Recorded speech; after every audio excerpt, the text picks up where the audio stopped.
they're still doing it? Yep. Fuck it. Tell them it'll open a portal to hell.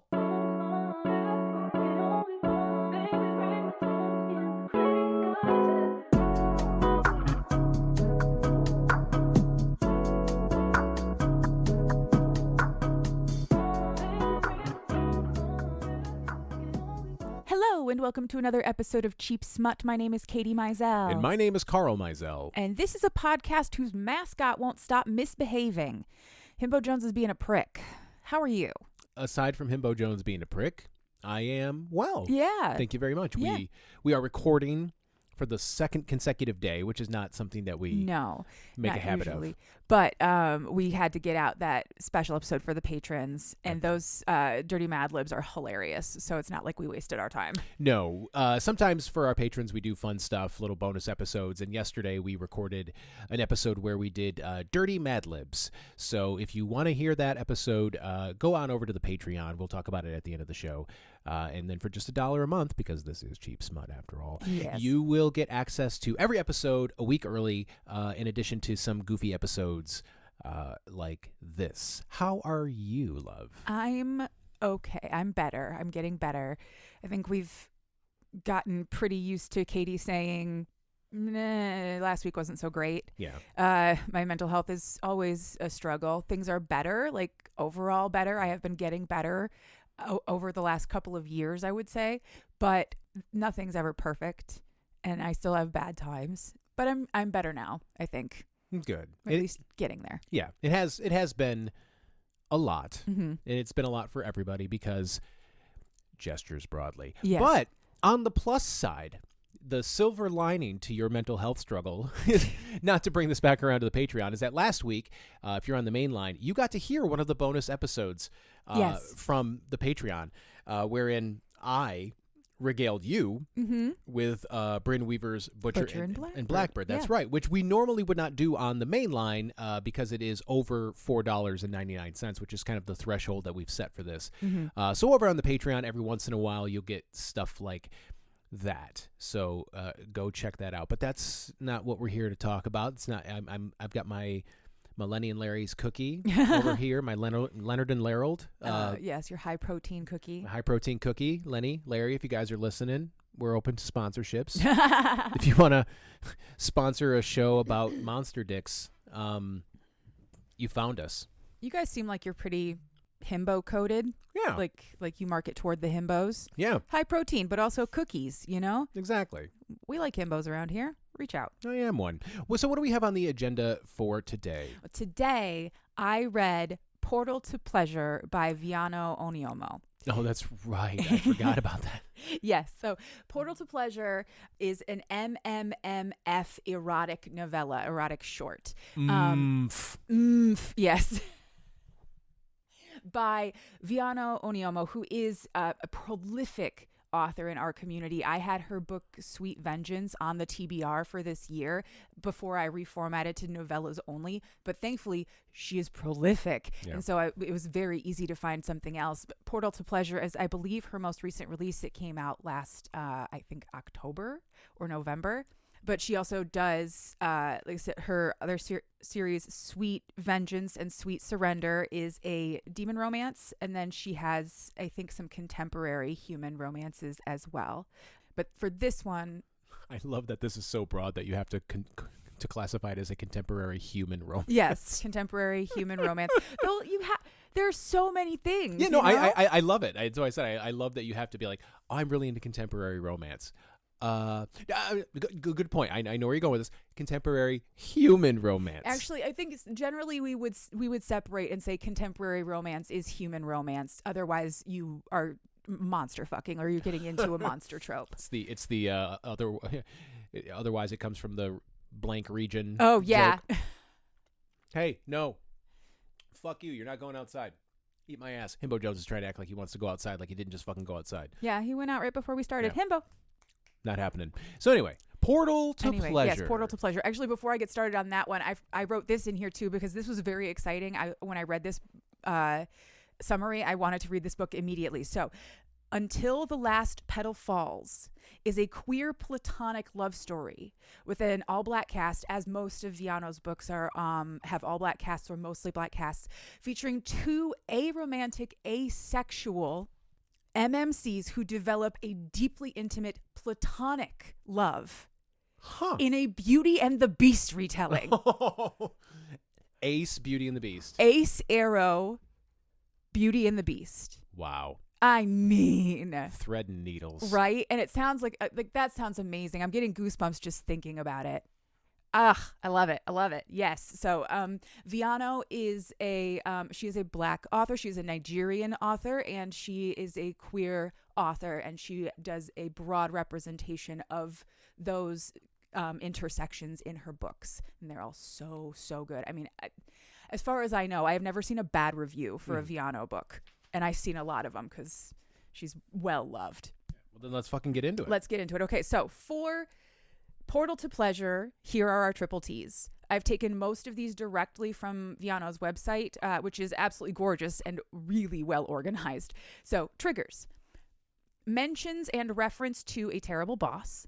Brief mention and reference to emotionally abusive parents, brief mention and reference to an emotionally abusive / manipulative ex, and brief mention to the FMC having had a total hysterectomy.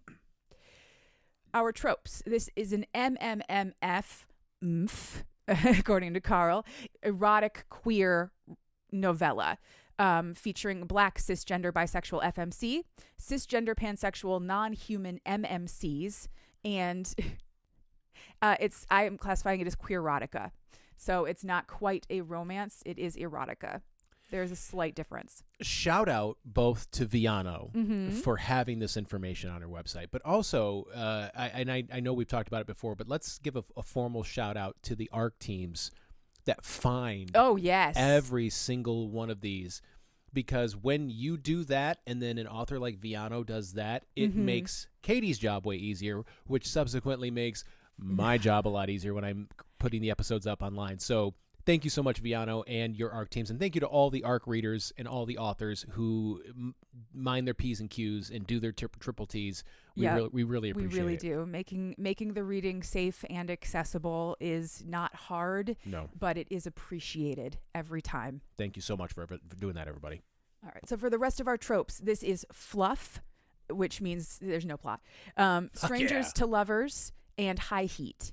And our titillations, no plot, only porn.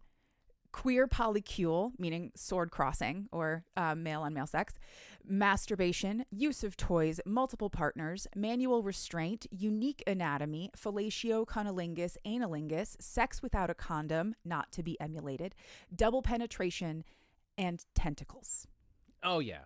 I was just going to say, I like the strangers to lovers trope, but the opposite of that, the lovers to strangers trope, is actually one of my favorite movies, Eternal Sunshine of the Spotless Mind. Oh, my God. But there's no tentacles in that one. No, there are no tentacles in that at all. No. But it's one of my favorite movies of all time. Moving over. Let's get started, shall we? Please. Let's begin with our FMC. Her name is Melody. She is 30 years old. We don't get a ton of description of her, but I know for sure that she is a black Nigerian woman. And at the end of the book, she has pink hair.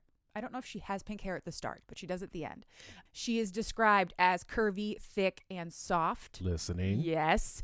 And so, hard eyes emoji in my notes. She lives in Nigeria where she works as an interior designer, and she is having a terrible, horrible, no good, very bad Tuesday. So the book opens with Melody coming home and getting herself comfortable as she is on the phone with her best friend Celine about the train wreck of a day that she has had. So first of all, Melody just bought a house. She's worked really, really hard to save up enough money. After breaking up with her shitty ex, she moved back in with her parents. She saved her ass off so that she could move back out. She is proud. She is excited.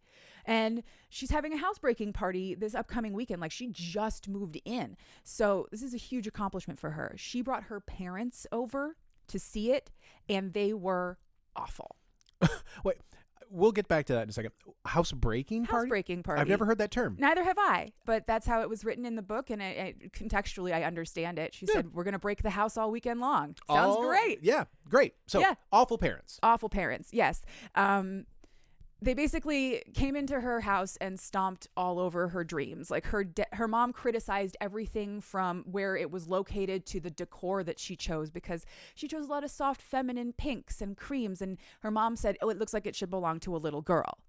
Fuck you, Mom. Rude. And her dad spent the entire time making like grumbly misogynistic comments about how it's bad enough that a woman owns property, but to live in it by herself is apparently, it goes against all of his core ethical beliefs as a Nigerian man. Okay. So some cultural elements at play Yes. that we are not familiar with. Yeah, exactly. Okay. So either way, it was really bad it was just shitty, and it left her feeling awful. After that, she went to a party that the firm that she works for was hosting, because they just completed their largest project in the firm's history, a project that Melody basically undertook by herself and crushed it. But then when they got to the party, her boss spent the entire time acting like she did everything herself, right? Classic move. Of course, taking all of the credit, giving Melody none of the attention, to the point where even like the client was like uncomfortable. Pretty sure Melody was the one on the phone with me every time I needed something. Exactly. Yeah. Yeah, I no, can't relate. Yeah, for real. So she got so pissed off. She was so sick of it. Like, this is not obviously the first time that this had happened since she's been working for this place. It was just the worst time that it happened. And so she had put her foot down and she quit. Good for her. Right there on the spot, she quit. So she finishes telling Celine all of this, and she busts open a bottle of champagne that she's been saving for the housebreaking party this weekend. But it seems like a good time to drink, so she's gonna do that. And Celine congratulates Melody on taking a stand for herself, and they repeat a mantra that Celine apparently uses a lot: "Good riddance to bad rubbish." Yep. Fuck 'em, as we would say. Less eloquently. Yeah, it's just a nicer way of saying fuck 'em. Yeah. While she is talking to Celine, her phone dings, and it is her ex-girlfriend saying shit like, "You're the only one who understands, and everything just sucks so much. I just need you right now." And whatever other like manipulative bullshit that she has used in the past to get back in Melody's bed. And Celine is having none of that shit. She's on the phone for it this time, and she's like, "Block her now. While I'm on the phone, do it." And Melody's like, yes, I need to do this. I probably never would have done it on my own, but thankfully I have friends like Celine who will tell me to do the shit I need to do. So she does that. She feels better. And once again, good riddance to bad rubbish. Then she takes a swig of that champagne, and Celine encourages her to celebrate, enjoy yourself. You have freedom now. No more living under your shitty parents' abusive roof. No more shitty boss. No more shitty ex-girlfriend. No more people taking you for granted. Yep. Right? What are you going to do to enjoy it?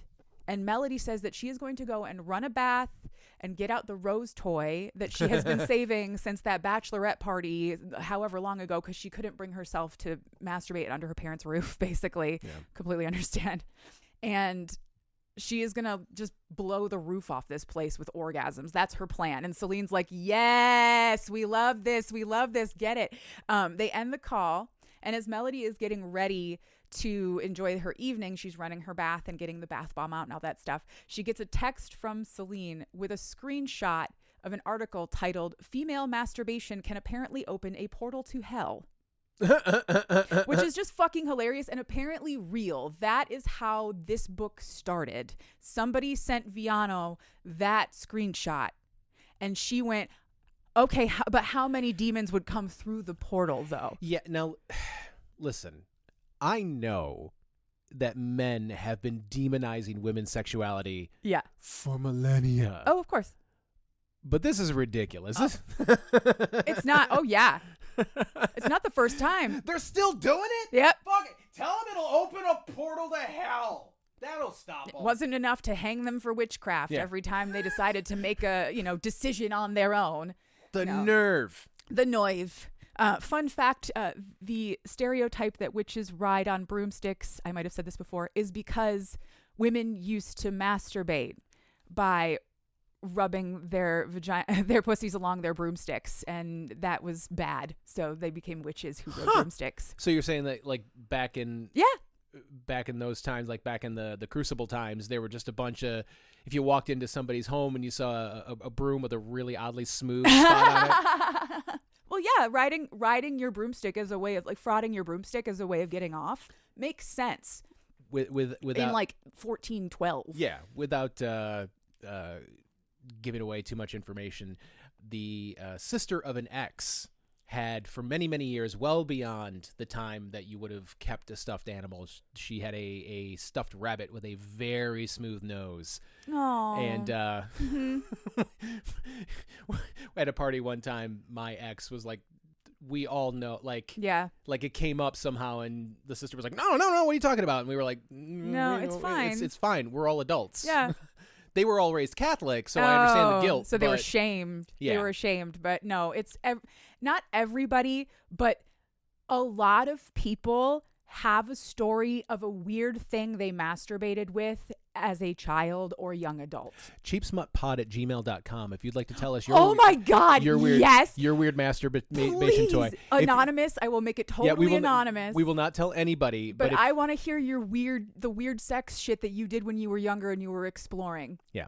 It's all normal. None of it is anything to be ashamed of. It's just funny, and I am sickly curious about the human condition. Yeah, no, we're dead serious. Like I said, if you want to tell us, we won't tell anybody your names. We'll keep everything private. We don't care. I'll tell you right now, I never did. I was very like vanilla. Mm-hmm. Like I never like fucked a couch or anything.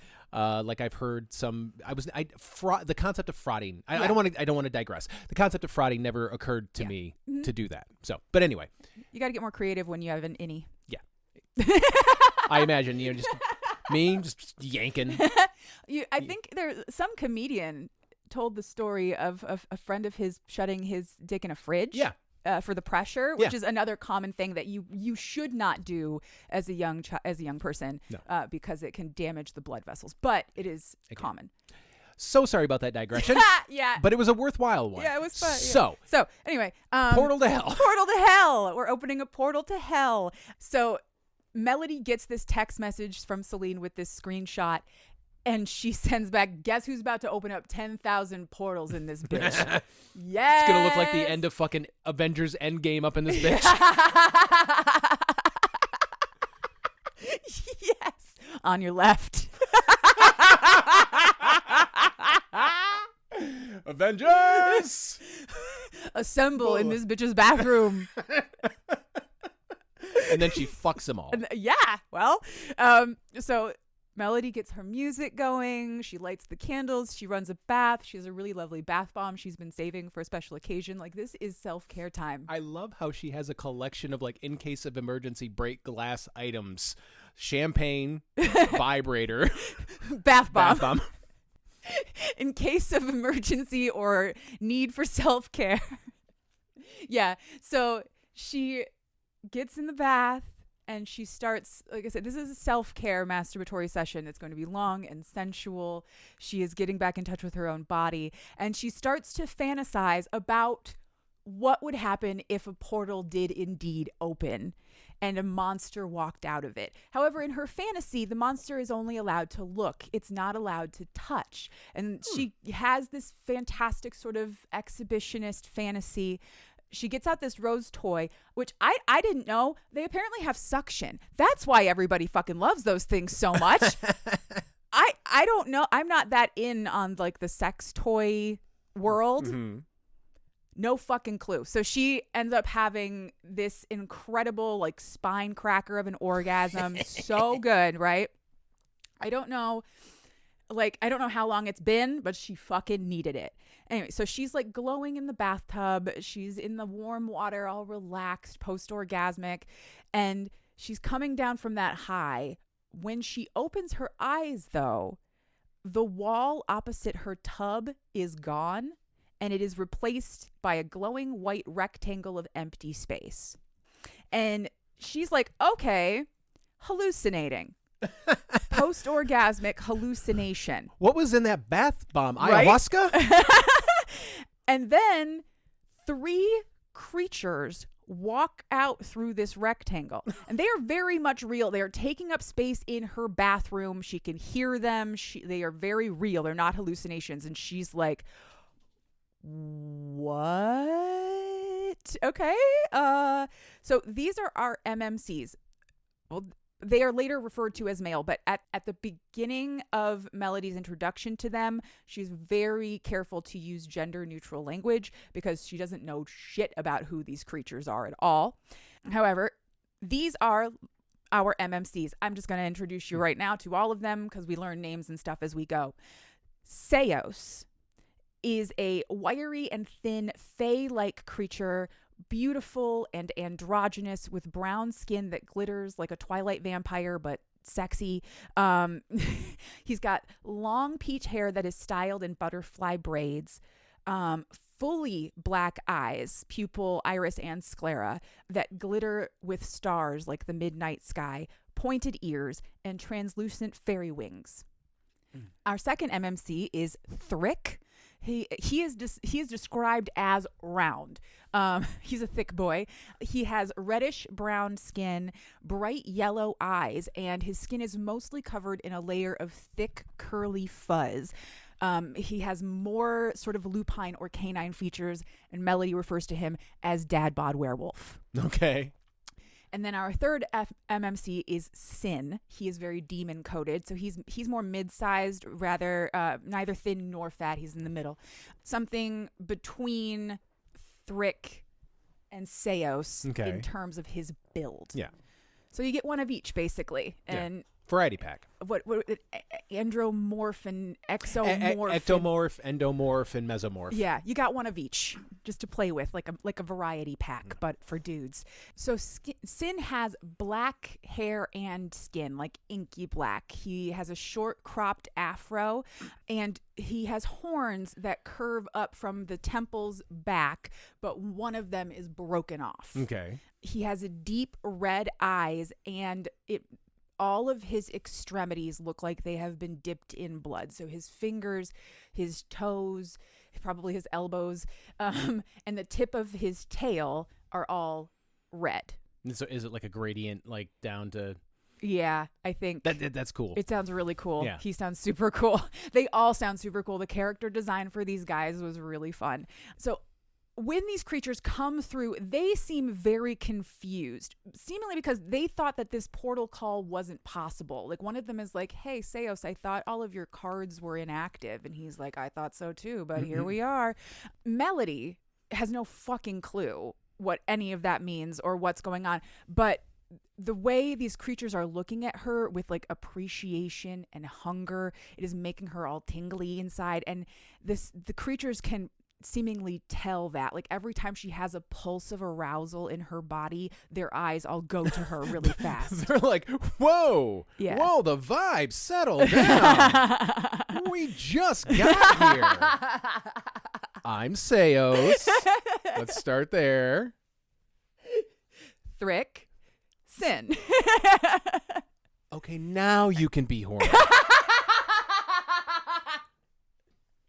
Jeez, ow. Ask a guy his name before you start looking at his dick. Sheesh. Hey. Yeah. I know the dick is weird, but eyes up here.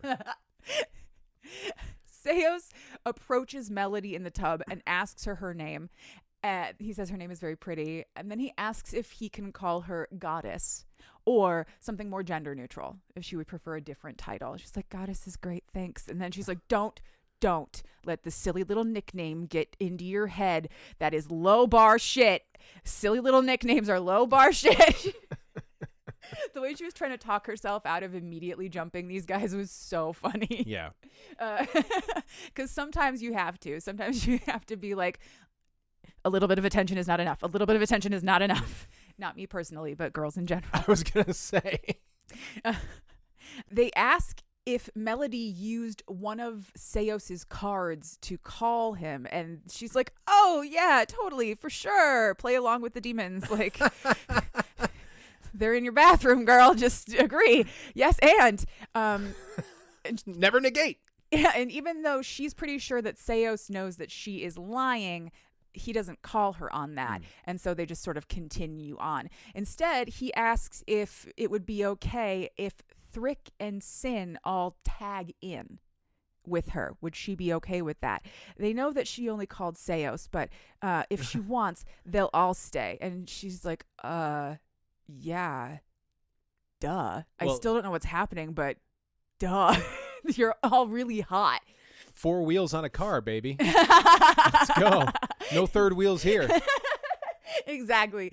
And even if there was, that's why they call that's why the 3-wheelers are a thing. Yeah. What are those called? Spiders? Spiders? I don't know. Well, I mean the motorcycle. Yeah. I don't know. It got away from me. Sometimes you have to let the joke go. Never. Seos then asks the guys if they want to stay, and they're both like, duh. I love. I'm gonna hop in the tub, masturbate. Yep. Portal opens. Yep. 3 dudes come through, and then they're just like, "So is it cool if we like crash here? like in your vagina? Is that cool? Yep. Cool. My friends came. Is that all right? Yep. They're super chill. Yeah.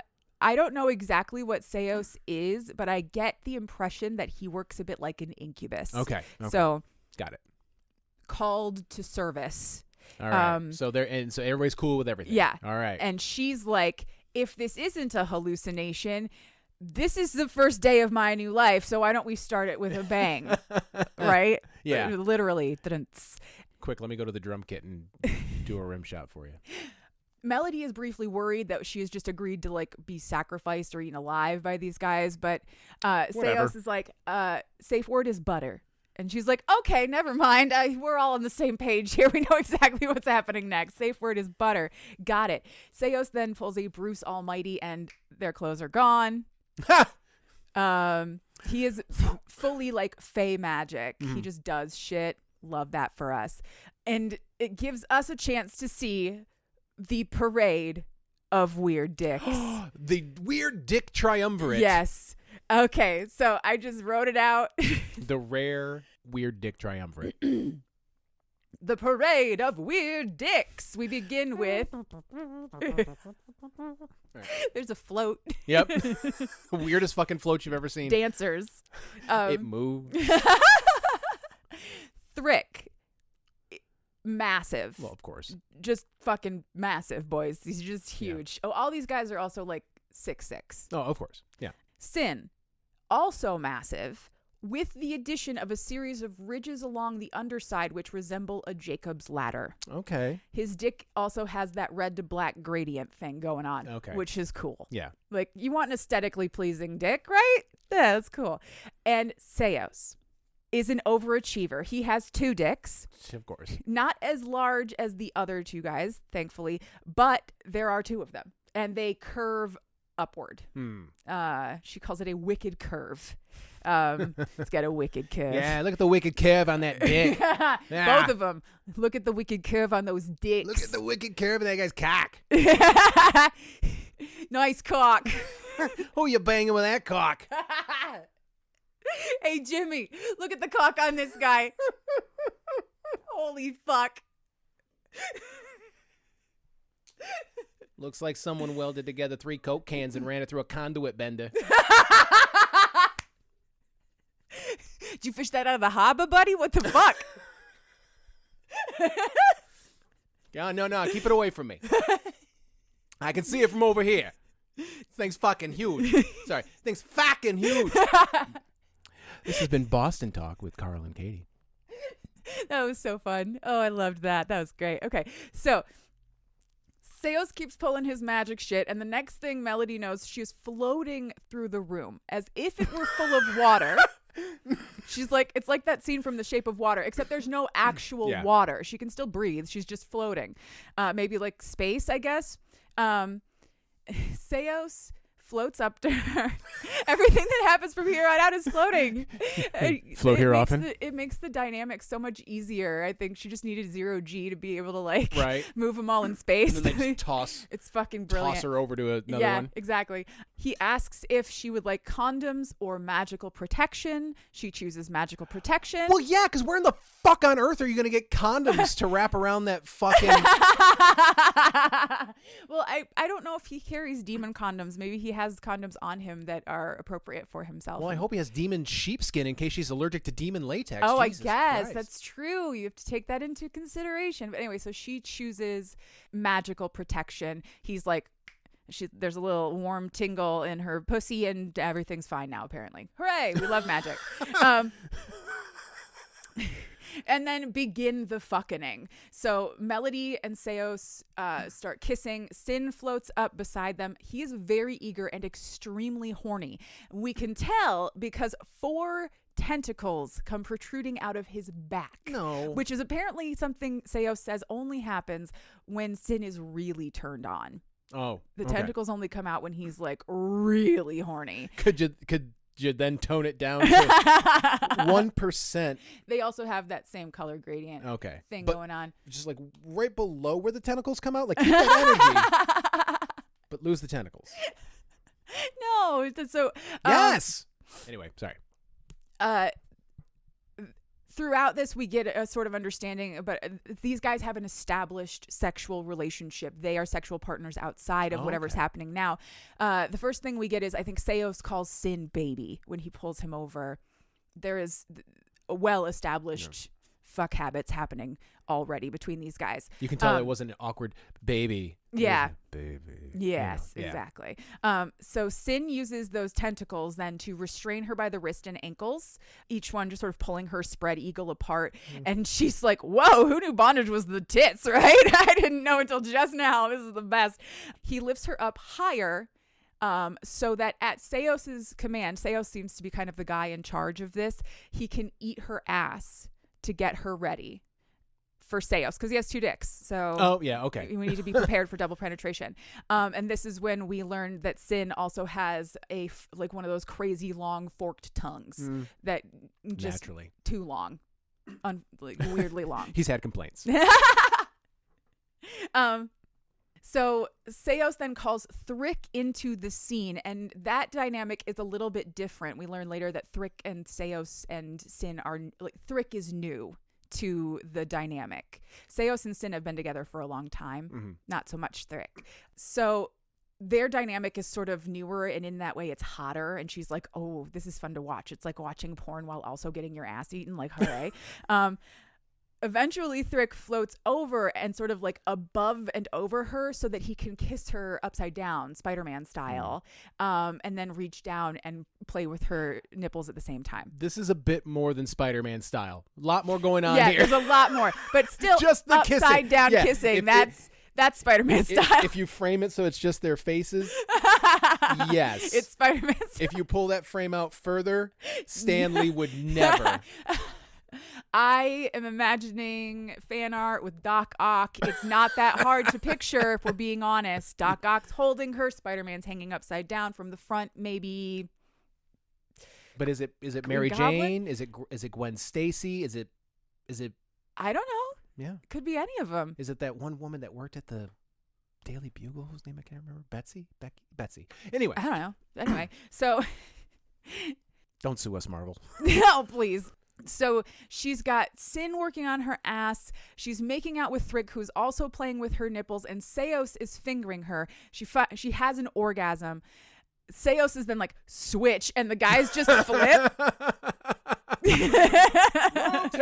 Exactly. Like it's a fucking point break in a volleyball match. I fucking loved it. He was just like, move them, and they were like, yup, and they just flipped. So then she's got Sin working on her tits, and Thrick is eating her out. Seos is working her ass, and she's coming again before Seos pulls her away and kind of like folds her up into a pretzel shape. She's like, I never would have been able to do this if I weren't in anti-gravity right now. Right. And pushes her up against the wall so that he can fuck her DP both of his dicks. And Thrick and Sin are in the background behind Seos, so she's watching them make out and jack each other off. So once again, this is like, hooray! I wonder if for these creatures with two dicks, I wonder, do the dicks always orgasm at the same time? That's a good question. Do you have a dick that's like a little more, like, I gotta be careful, this one's a little more sensitive, this one's a little... Do you have one that just it doesn't get hard as readily as the other? You know, like some penis having people, I assume, need a little more work to get it to full potency. Yeah. Right? Like everybody's body is different. Yeah. If cheapsmutpod@gmail.com, if you're a biphallic demon, yes, please email us. Let us know what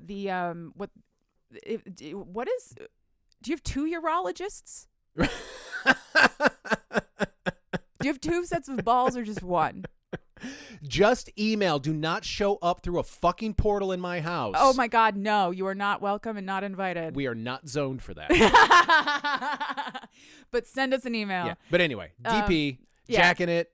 DP, jacking it. She's watching them jack it. It's amazing. Eventually, there's orgasms all around. The orgy concludes with like a scream and good time, and Melody briefly loses consciousness. The gravity returns to normal, and she wakes up to Seos carrying her bridal style to the bed.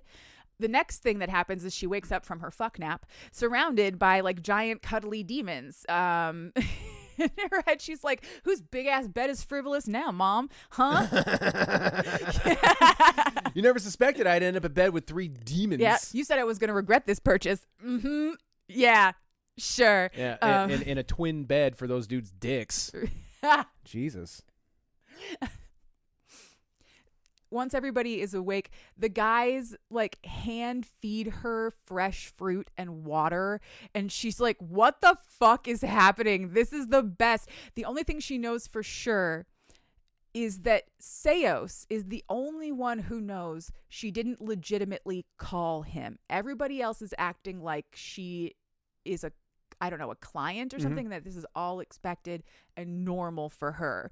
And she's just leaning into it. I mean, how often are you going to have 3 of the hottest not men you've ever seen in your life hand feed you fresh cut fruit? Yeah. After boning. After a fuck fest, like an anti-gravity fuck fest. She's just like, lean in, girl, say yes.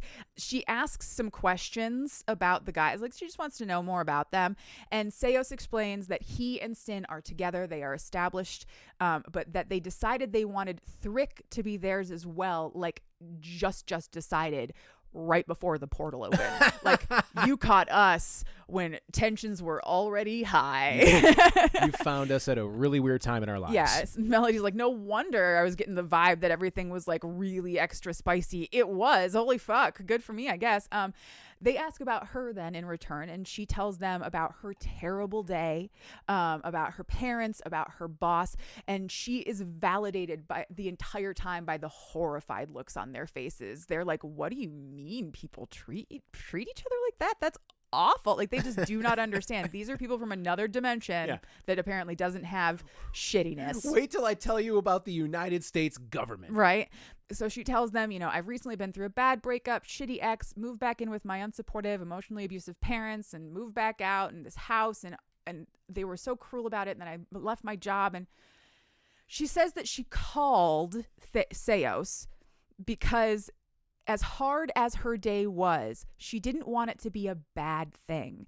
She wanted it to be the start of a life where she prioritized herself.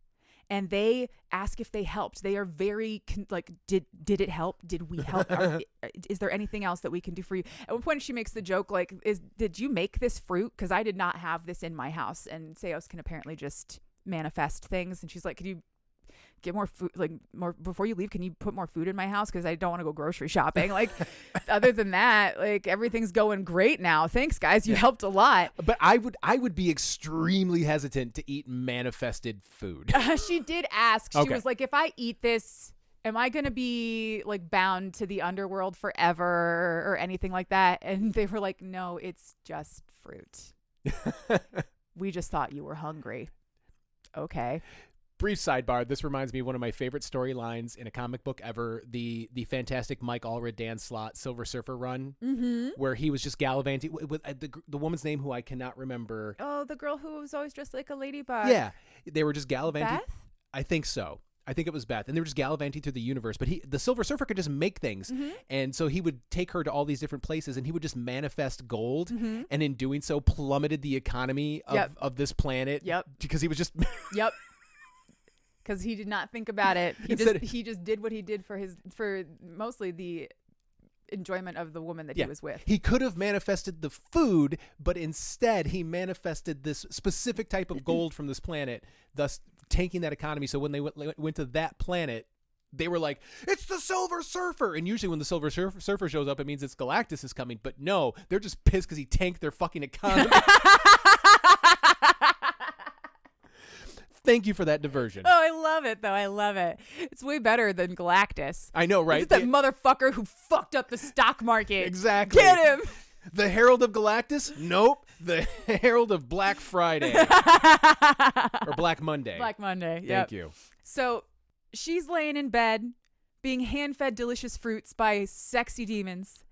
At some point, Sin realizes that he is the only one of them who hasn't properly kissed her yet. And she's like, well, that's just unfair. Get on over here. And begin the fucking round 2. I was going to say, he's been balls deep inside of you, but, we haven't kissed yet.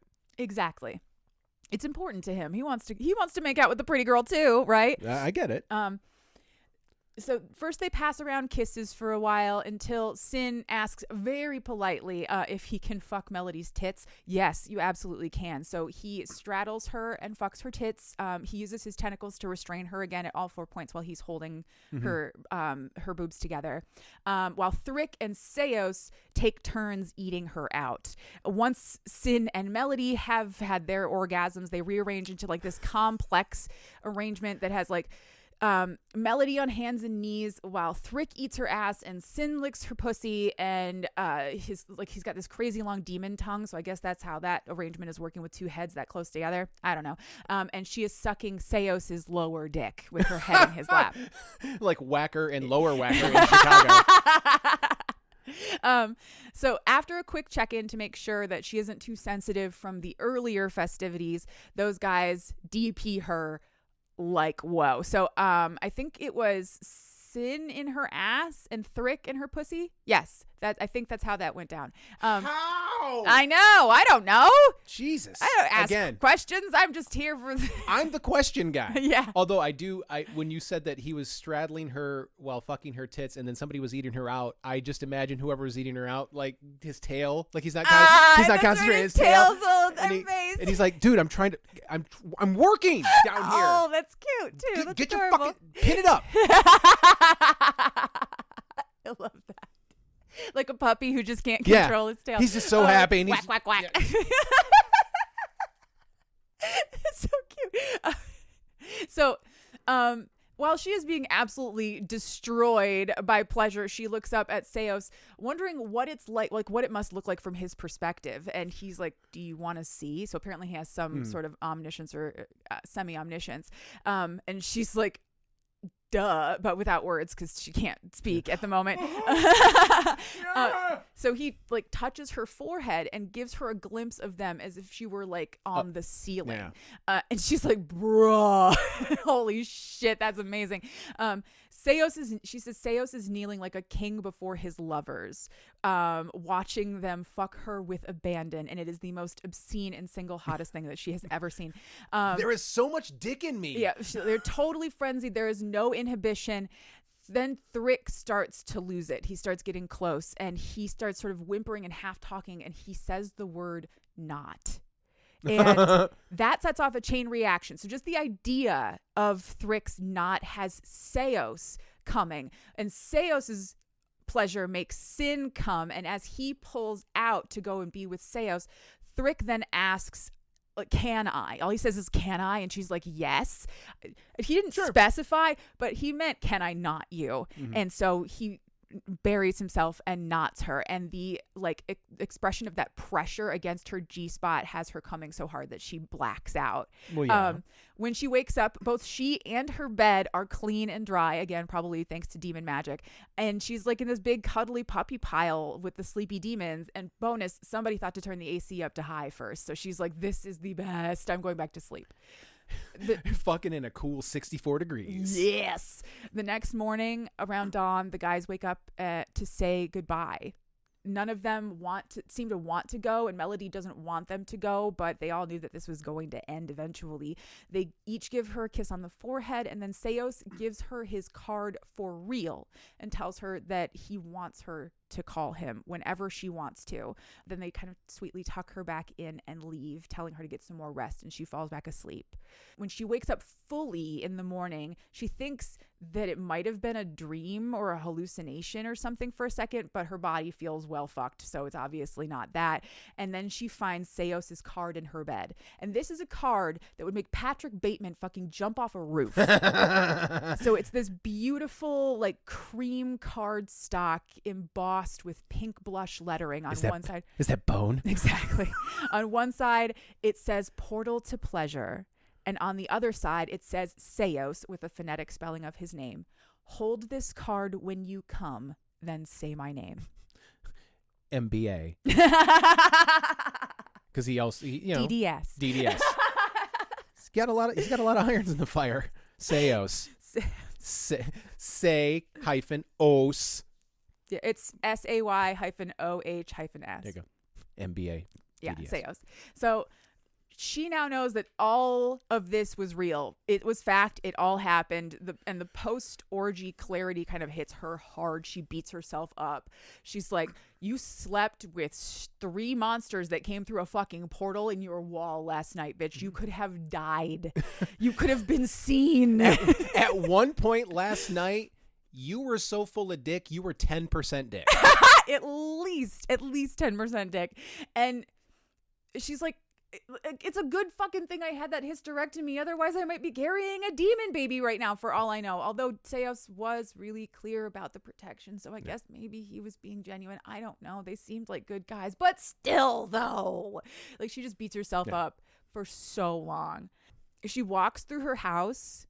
She finds, like, her bathroom is fully put back together and everything is fine. The whole house seems fine. And then she walks into her kitchen and finds a shit ton of food, because she made that joke about Seos leaving more food so she didn't have to grocery shop. There is cooked food, uncooked food, packaged foods, desserts, sweets, everything on every single surface.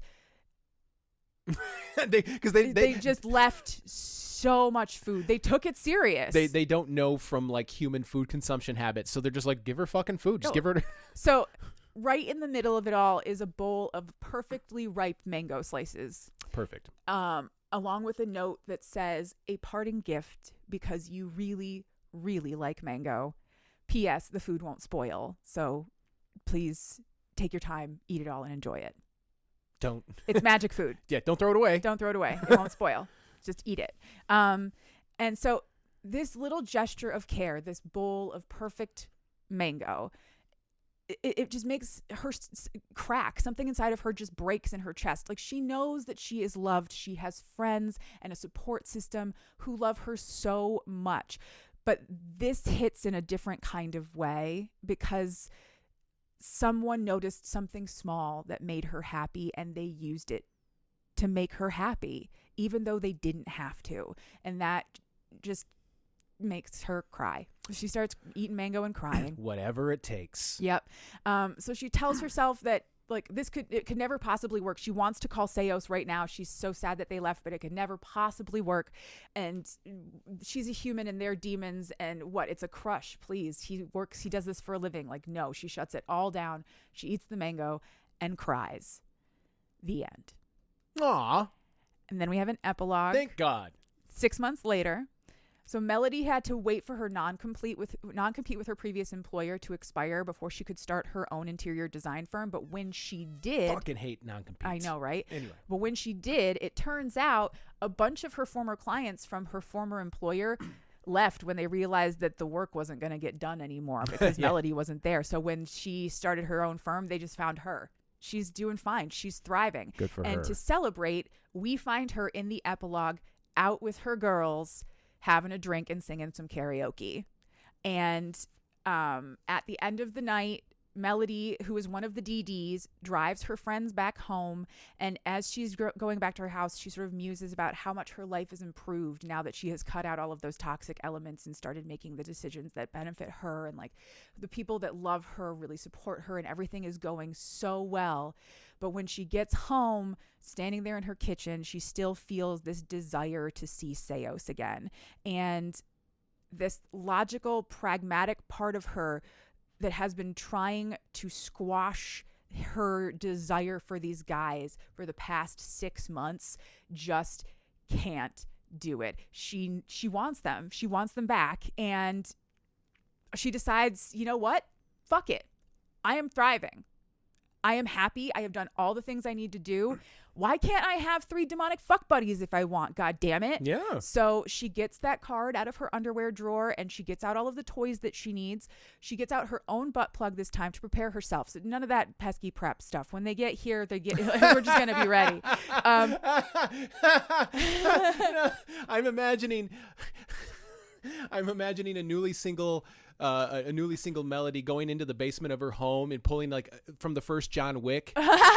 She gets out a sledgehammer and starts breaking the floor, but it's all of her toys.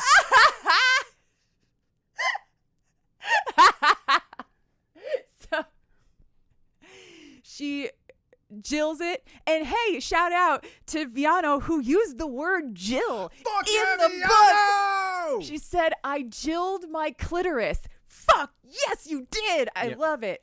So when she orgasms, she grabs that card, she says Seos' name, and in the blink of an eye, that portal is open and the guys step through. They clear up whatever lingering emotional vulnerabilities they may have, and Seos climbs into bed and he kisses her. The other guys sort of linger at the end of the bed because they aren't sure she actually wants them. Like, she only called Seos, right? Yeah. Like, we're just trying to be polite. She's like, get your asses in this fucking bed right now. And they're like, in. Just head first, dive in. And they fuck about it. So, I mean, Sin, first thing that happens is after all of the foreplay and the making out and the being so happy to see each other again, Sin fucks her with a tentacle while Thrick fingers her or plays with her clit, and Seos is apparently prepping Sin from the back because once Melody has had an orgasm and come down from that, Seos sets her on her knees, head in the mattress, and then he folds Sin over right next to her and is like, Thrick, I got him ready for you. And then she gets DP'd by Sin while Thrick fucks she gets DP'd by Seos while Thrick fucks Sin, and she and Sin are just like kind of holding on to each other for dear life. Like you're at the top of the hill on the Top Thrill Dragster. Like they're just like clinging onto each other, like they're making out and they're like playing with each other's various bits and they're being fucked, and it's just like this insane orgy moment happening until they're all finishing, coming big, screamy, happy, hooray. Then she passes out. Obviously, yeah. She wakes up a little later, and once again, she's magically all clean and dry and snuggled in bed with all of her men. They have a little bit of pillow talk, which confirms that they have been just as stuck on her for the last 6 months as she has been on them, and they were really hoping that she would eventually call because they want to know where this is going to go. And she asks if she can have them, if they can be hers, or whatever the semantics is for it. And they say yes, absolutely yes. They snuggle up together and they decide that they'll deal with the semantic part in the morning, and they fall asleep. And that is the end of Portal to Pleasure. Thank you so much. That was so much fun. It's great, right? So freaking good. Yeah. I loved it. Oh my God. I mean, so I always love a really original MMC. I've never read a fairy in any capacity, a male fairy. And these guys were sort of they were unique in certain ways that I liked. They were really fun. I really enjoyed this book. I did too. Yeah, it was a super good time. Dare I say I was into it. Oh, Whoa, what are you into? into? What am I into? Well, so last week We didn't ask. So we said this time we were going to say two things. Yeah, I've got sort of a I'm gonna cheat mine a little bit and squeeze two in off of one. But go ahead. Yeah. So I've got two things. I'm gonna go with two different songs. Okay. So the first song I am into is Abby by Mitski, which is, fun fact, what you hear if you hold a stethoscope up to my soul. It is beautiful, sad, longing. I love it. It's one of my favorite songs. The other song is Check by Baby No Money, which, fun fact, is what you hear if you hold a stethoscope up to the room in which I keep my ADHD contained. And it's just like do do do do do do do do do do do do all the fucking time in there. Those are the two songs that represent the two sides of my personality, and I'm into both of them. Enjoy. Good to know. What about you, baby? What are you into? Well, one of the things is a song, but it's a song that I was previously unaware of, which is a thing that I love about music. I love that no matter when you hear a song for the first time, it's still the first time you're hearing it. Yes. I love that feeling. So, working backwards a little bit, what I'm into this week is one of my favorite channels on YouTube, and that is Trash Theory. I don't know the guy's name. Lovely British gentleman, does these amazing 35, 45, 50-minute dives into primarily British artists.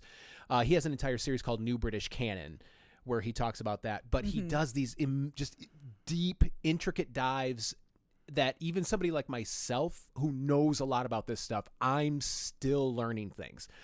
So I'm going to link to a specific video, the one about the Manchester sound, aka the Madchester sound, because you will, if you watch it, it's like a 45-minute video, so you got to want to tuck into it, but you will see the tendrils that extended in from, it's fascinating to think about. But one of the songs they talked about in that point was they talked about the song Pump Up the Volume from 1987 by the group Mars, and how that was kind of woven into the Manchester sound. But they talked about the songs that were sampled in that, including the Bar-Kays Holy Ghost. There's that awesome, the last 53 seconds of that song is just that fucking funky percussion. And that was sampled in Pump Up the Volume. Yes.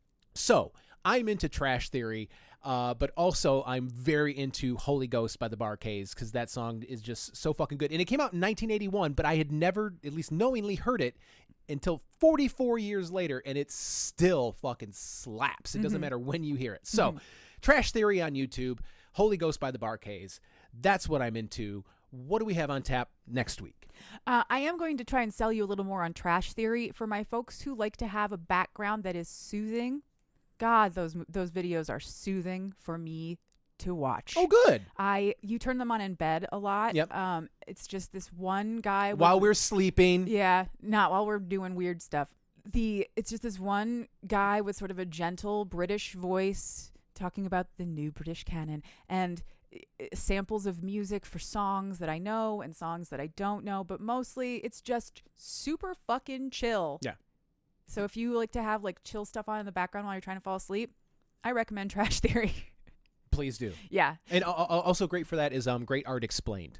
Oh, Another yes. great Great channel. Art Explained. That one's super fun. Yes. Bonus I love that one. Yay.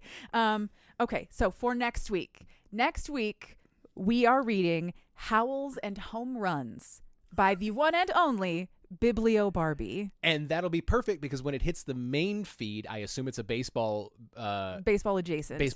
That will hit the feed on Monday, March 17th, the day before Major League Baseball's regular season starts with the Japan series featuring the Dodgers and the Cubs in Japan. That's very cool. There's not a whole lot of baseball in this book at all.